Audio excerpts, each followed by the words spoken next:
As listeners, we want you to understand that the solution of business, tax, and legal issues depends on many factors, including local, state, and federal laws. Listeners' names and questions may be simulated. The show is not intended to offer business, tax, or legal advice, and Spiegel and Utrera PA, its attorneys, and Lawrence J. Spiegel recommend you seek legal advice from an attorney about your specific matter. AmeriLawyer.com presents Start or Expand Your Business Today. There are only two types of people, those in business and those who wish they were. Join Larry Spiegel, entrepreneur, author, and managing shareholder of Spiegel and Utrera PA, with host Joe Castello, as they tackle issues and challenges associated with starting, expanding, buying, or selling your business in today's highly competitive marketplace. It's time to start or expand your business today. And now, here's Larry Spiegel and Joe Castello. Hello, everyone, and welcome to AmeriLawyer.com presents Start or Expand Your Business Today. I'm Joe Castello, joined once again by Larry Spiegel, the managing shareholder of Spiegel and Utrera PA. Larry, welcome back.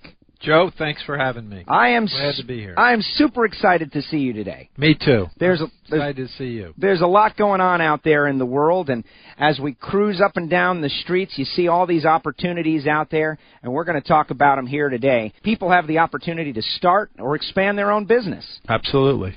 It's fantastic. There's opportunities everywhere. And I'm seeing them. I look around and I see them. I was in a bakery the other day, and instead of looking at the pastries, I'm thinking about, are these people employees or independent contractors? That would be an easy one to answer, I think. They have to be employees. Oh, really? Once you direct the manner and means of someone's work, they're your employee. An independent contractor is somebody who doesn't receive direction with the work that's being done, basically. But once you direct the manner and the means of the work, they're your employee. And when you say direct the manner and the means of the work, you got to go do this, you got to be here at this time, et cetera, and so on, whereas an independent contractor, you hire them and they're on their own, they just need to produce the final product. Well, you could tell them when to come to work and when to leave, but you wouldn't tell them how to do the work, and you wouldn't be supervising them. They're independent.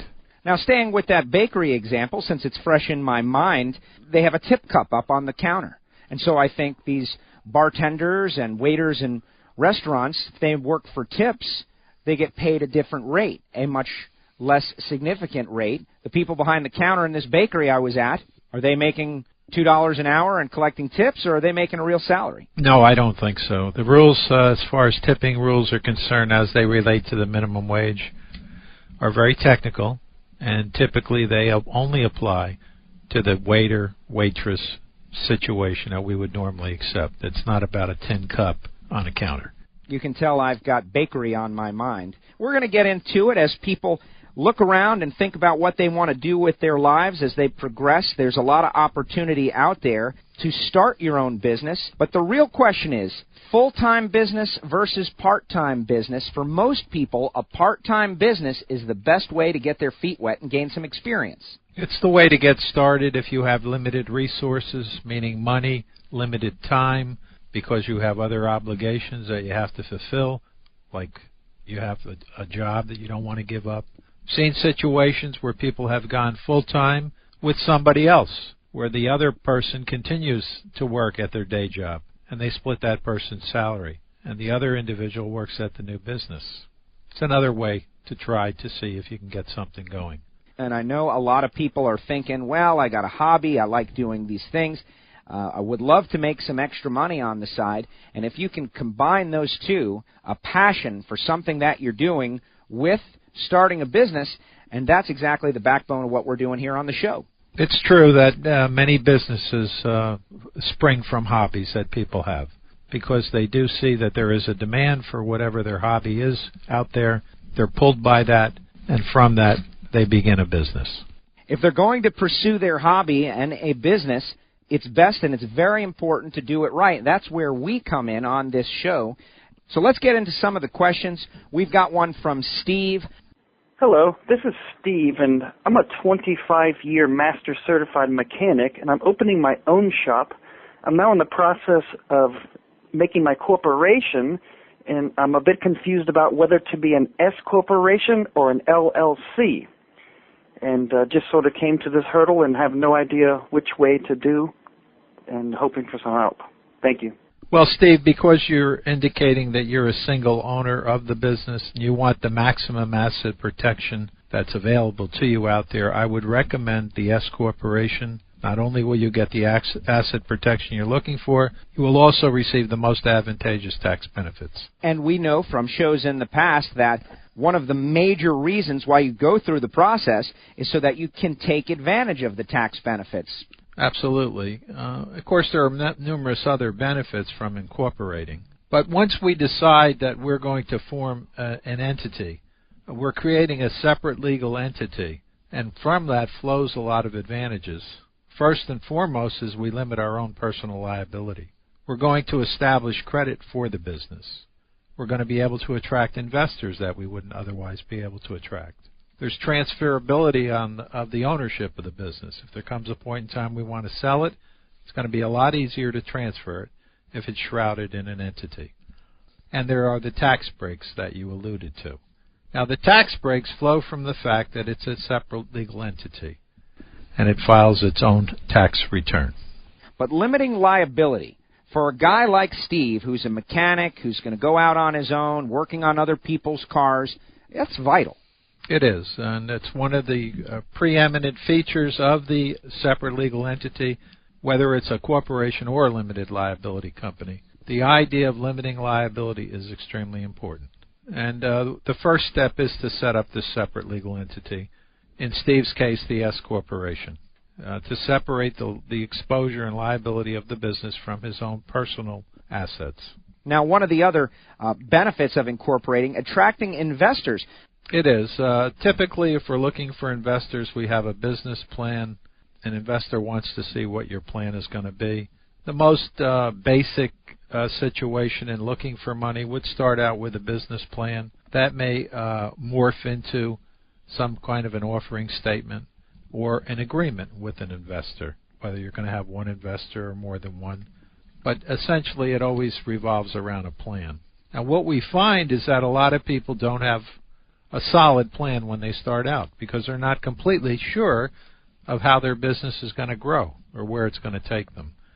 So that's not unusual. But if you're looking for money, the business plan is vital. Now, the people who don't have the business plan, because they know how to do what they know how to do, Steve's a mechanic, he works on cars. Right. He knows he can work on cars and bring in some money if he does the job right and services his customers, make them feel comfortable, the cars keep running. He figures he can make money, and he'll learn and navigate his business plan as he goes along. Is that foolish to think that, or can you make it work that way? Steve's case, and there'd be others like this, one of the things that comes to mind immediately is the zoning requirements to have a shop where you work on a motor vehicle. It's not that easy to solve. If we drive down the street, we don't see that many of them. The zoning requirement for that type of business is essential. So you need a business location. And what are you going to do there? Are you going to lease a location? Are you going to lease space in somebody else's business to get your business going? Act as an independent contractor, perhaps, to somebody else's business while you're utilizing their physical facilities to start your business. So, I mean, there's all different ways that this can go. But in that type of business, you definitely have to have a physical location. We're not talking about somebody being a certified mechanic fixing cars in their driveway at home. And one final thought I want to get into, transferability. Let's say Steve is doing well and decides one day, I'm out of here. I want to sell this thing, go on to my next thing, whatever it is. Having an S corporation certainly makes that easier. Take me through that. Well, it does, because the business itself is shrouded in the entity, the S corporation. So when Steve goes to sell that business, he has a choice. He can sell the S corporation to a buyer, or he can sell the assets of the S corporation. Now, typically the buyer is concerned about liabilities of the business. There may even be undisclosed liabilities. Somebody may have slipped and fallen at the business 3 or 4 months ago that even Steve doesn't know about. So the buyer is always concerned about liabilities. Typically what we find is buyers are buying the assets of the entity so that any liabilities of the entity stay with the entity. And there you go, Steve. Hope it works out for you. Well, as you can see from us going back and forth, a lot of them, they're just not questions either. They're plans, or it's like a river flowing, and there's numerous tributaries along the way. Ask a question, and it raises a whole host of issues. And the typical business person realizes that it raises a whole host of issues because he's been trying to give this some thought, but he can't necessarily get to the end of it all because he just doesn't understand all the things that can occur. We'll be back after this on Start or Expand Your Business Today. Start or expand your business today. There are some mistakes in business that may cause the occasional headache. Then there are some mistakes in business that may keep you up all night for weeks and months at a time. Avoid those mistakes by seeking strategic business and legal advice from a team of attorneys ready to help you. Spiegel and Joe PA's General Counsel Club can assist you with the tough legal and business questions at crucial times. Call toll-free 800-734-9900 to receive your annual membership and be entitled to get unlimited strategic business and legal advice for a year. The General Counsel Club can assist with how to buy or sell business, converting hobby expenses into legitimate business expenses. What are legitimate business expenses for tax purposes? Tips on leasing a business location, whether for retail, office, warehouse, or industrial. Leasing versus buying options for vehicles and equipment. IRS examinations, audits, liens, levies, deficiencies, and settlements of tax disputes. Knowledge is power, and knowing that Spiegel and Joe PA's General Counsel Club is one phone call away may give you the confidence to succeed during the day and rest well at night. Call 800-734-9900 or log on to AmeriLawyer.com today. Got a question about starting, expanding, buying, or selling your business? Email radioshow@AmeriLawyer.com. Listeners' questions may air on episodes of AmeriLawyer.com presents Start or Expand Your Business Today. That's radioshow@AmeriLawyer.com. Now back to Start or Expand Your Business Today. Welcome back to Start or Expand Your Business Today. I'm Joe Castello, back with Larry Spiegel. Now, Larry, we're answering questions for people out there. They're starting their business. And as you mentioned, starting your business is something that you've got to work on, you've got to practice, you've got to learn, and you've got to make sure you learn from your mistakes. Absolutely. And every day, every business person that you run into will tell you the same thing. They're learning every day because things come up almost every day that are different in a business that require attention. It's probably more about how you handle those bumps in the road that will determine whether you succeed or fail. Well, recognizing the bumps in the road are very important. In other words, recognizing that there's something that needs to be addressed is a big issue before it turns into something that's much more difficult to deal with. And that can happen. People ignore things or they don't address them, and next thing you know, it blows up and they're facing some sort of litigation. Or some administrative agency is breathing down their back, like some regulatory agency. An ounce of prevention is worth a pound of cure at that point. Well, at that point, it's beyond the scope of the owner. He's got to really retain counsel because it's like any other type of situation. You don't really want to deal with these types directly. They do want to deal with you directly because they want to elicit from you as much information that they can use against you as possible. They're not calling you to befriend you. They're calling you to get the details so they can put their case together and essentially work on putting you out of business. That sounds frightening. If you have a question, radioshow@AmeriLawyer.com. That is the email address, and we have another one. This one from Jason. Larry, I own a small wholesale distribution business with 5 employees. We are having days when we could use some extra help, but not busy enough to justify another full-time employee. I'm wondering if there's a way I can hire some temporary help for a day or two only without making them an employee and dealing with the additional taxes and burden, says Jason. Well, Jason, I don't think so. Now, there are some companies out there that specialize in employee leasing. So they're an alternate source you can go to, but I suspect that once you look into that, see what the cost is, then you will see that the best thing for you to do is to put this individual on the payroll and treat him just like any other employee. Just by definition, you're not going to be able to bring somebody into your business on a part-time basis and tell me that person's an independent contractor, because you're going to have to direct the manner and means in which that person does their work, and that makes them a common law employee, and they're your responsibility. Now, is there something about your business that you could eke out and make it an independent contractor? Perhaps there is. I don't know enough about your business, but maybe there's some functions in your business that are being done by employees now that you could contract out to an independent contractor. And so that might take away from your business 20 man-hours a week, and you could turn that over and give it to an independent contractor. I don't know what that is. Maybe you do shipping. Somebody contracts to come in and put all the boxes together, do the shipping for you. Then that would be a true independent contractor. You're not telling them what to do. You're not directing them. They come in. Here are the orders over here to be filled. They package them together. They see that the material gets shipped. Whatever. I think that all these types of independent contractor classifications raise a whole host of issues.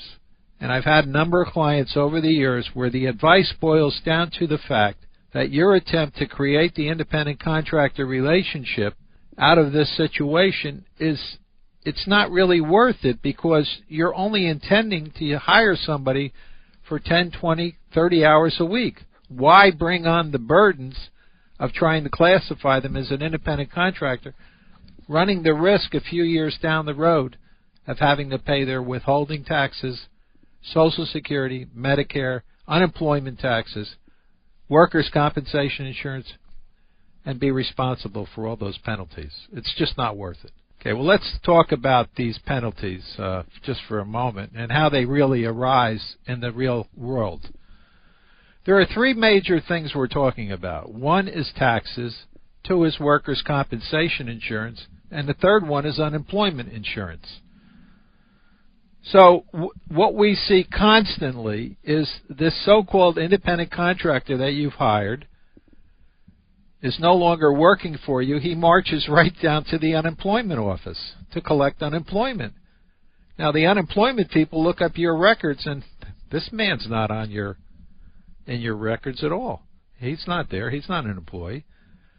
So right away, then, they flag you for investigation, and they're coming at you. Another thing happens is a person gets hurt at work, goes to the doctor. Doctor's just used to asking him how it happens. Happened at work. Well, so the doctor knows that's a workers' comp claim, and the process begins. So now the insurance company is contacting you, and then they find out that he's not an employee but an independent contractor according to you. Well, that's going to give rise to an audit, and then they're going to come in and they're going to audit your entire payroll, and when they do that, they're going to look at every check you've written also. And anybody that's a suspect there is going to be brought in and be classified as an employee because they want to collect the premiums. They're not interested in what you have to say about it. They're on the payroll, and just like this gentleman went to the doctor, they know they're going to be responsible for any claim that comes along. The other situation that arises is probably much more costly, more complex, and that's with the Internal Revenue Service. For whatever reason, occasion arises, and they find out that you are not withholding taxes, you're not paying Social Security, you're not paying Medicare taxes for individuals that are working for you because you classify them as independent contractors. They will do a brief audit and assess the taxes, the past taxes that are due, and all the penalties. And it could be a staggering amount of money, depending on the situation. Now, for all you listeners out there, there are customarily areas where independent contractors are accepted, and accepted by the Internal Revenue Service. We're not talking about that. We see that in the real estate brokerage industry, for example. That's traditionally been independent contractor, and they've been able to get away with it. We're talking about employment and unemployment in this country. What we just went through right there seems like one of the hurdles. The question was, I don't have enough business to bring on a full-time employee. And so there's a balancing act between I can do more work with another employee, but I don't have the money to pay another employee. And so how do you get across that hurdle? Do you take the leap of faith and hire the person and hope that they can help you bring in more business that will pay them? Do you just go with what you've got? I can imagine that being a major challenge for the business owner out there.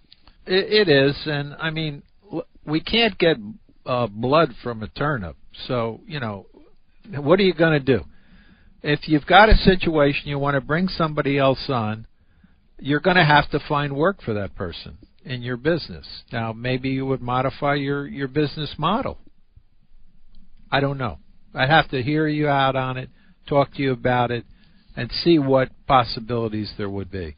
I think the business owner, when he brings somebody else on, if he only has work for a part-time person, he'll bring on the part-time person, or he'll bring on a full-time person, because he already has a sense of the movement of his business, that it is increasing. And he's willing to go forward and bring on the full-time person because he doesn't want to mess around with the part-time. And he's willing to train that person, absorb maybe the losses until the business even gets better. But he's already feeling this. And this trend, he's got the uptrend.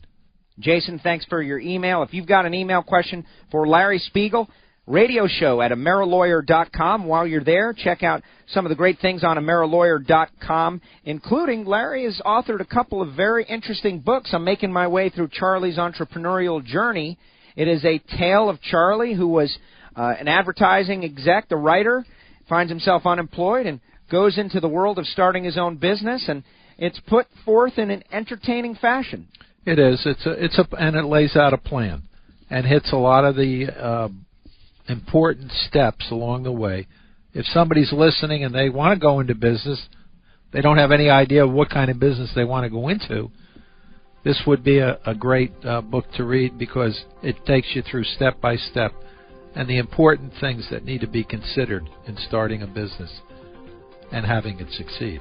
From margins to accounting, there's a story, great stuff. You can check that out on AmeriLawyer.com as well. And we'll be back after this on Start or Expand Your Business Today. AmeriLawyer.com. Start or expand your business today. Form your corporation for as little as $104.95. Each corporation is complete and includes state filing fees, corporation records book, corporate seal, articles of incorporation, corporate bylaws, corporate minutes, stock certificates, preliminary name search, and attorney's fees. Spiegel and Utrera PA and AmeriLawyer.com can also help you with assumed or fictitious business names, advising on legitimate business expenses for tax purposes, discussing the converting of personal expenses into deductible business expenses, assisting you in developing a service agreement for your business, answering your questions on the advantages of minority-owned business certification, explaining the differences between a corporation and a limited liability company, and the benefits of creating either a regular corporation, S corporation, or a limited liability company. Knowledge is power. Order over the phone at 800-603-3900. That's 800-603-3900 or online at AmeriLawyer.com. Got a question about starting, expanding, buying, or selling your business? Call 800-520-7600. Just leave your name and your question. Listeners' questions may air on episodes of AmeriLawyer.com presents Start or Expand Your Business Today. That's 800-520-7600. Now back to Start or Expand Your Business Today. Welcome back to Start or Expand Your Business Today. Time for feedback. We're going to head out to the caller line. If you want to get us on the show, 800-520-7600. Let's go out there. Paul. Hey, guys. This is Paul. Question for Larry. Really enjoying the show. I want to know how well a non-compete agreement can stand up being a right-to-work state. I'm currently in a very competitive business. There's a lot of moving around, and just recently got a promotion, and I am under the impression that the employer will ask for a non-compete agreement. And again, looking to see how airtight that would be, obviously providing the provisions that are in it. Look forward to your answer. Thanks. Well, Paul, when you're looking at a non-compete agreement, start out with a general proposition that all agreements in restraint of trade are illegal. So unless there is some statute or other law out there that permits it, they're illegal.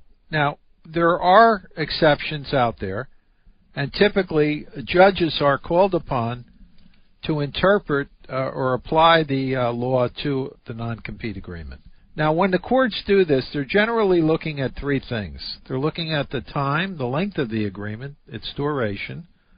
the area that the agreement covers, and the type of activity that's prohibited in the agreement.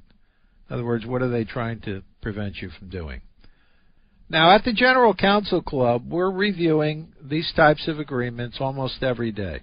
And rarely do we see agreements that meet these tests and are considered reasonable. So I would say that there's very few employers out there that put together agreements not to compete that will hold up in court. Of course, you need a lawyer to take a look at it to see. And so that's where, when you mention airtight, it's impossible to answer the question without seeing the specific agreement that you would refer to or that employer may offer to you, because it has to be very circumspect, and only by looking at it could we really answer the question. All right, one other thing, Paul, you need to keep in mind, and all listeners out there, that there are some states that totally outlaw these agreements not to compete as they relate to employees. One state, of course, is California. So you want to be mindful of that. They're not legal everywhere. Really? So, for instance, in the broadcast industry, very often radio talents are forced to sign non-competes, and then when they get fired, the listeners hear them go away for 6 months, 8 months, a year. In California, they don't do that? They can't do it in California. Let me ask you this, Larry. When someone comes to you with an agreement that is written poorly, that is not airtight, would you recommend that they sign it? What we would do is modify the agreement depending upon what the client's intentions are, so that from our client's point of view, the agreement would be enforceable. We rarely, if ever, see a client that wants to enter into an agreement take the time and trouble to have an agreement that is not enforceable. Clients are very interested in their agreements being enforceable, and they're relying on the attorney to see that it is enforceable. Many times we're confronted by the client who offers us an agreement and wants us to review it, modify it, change it, and because they present us with some template, this makes our job easier. In fact, I tell these clients all the time that if you hire us to do it, we're going to read every word, we're going to check every word, and that's what you would expect us to do. The fact that you gave us a template doesn't mean that we can do it for any less money. So we still have to do the same amount of work, if not more.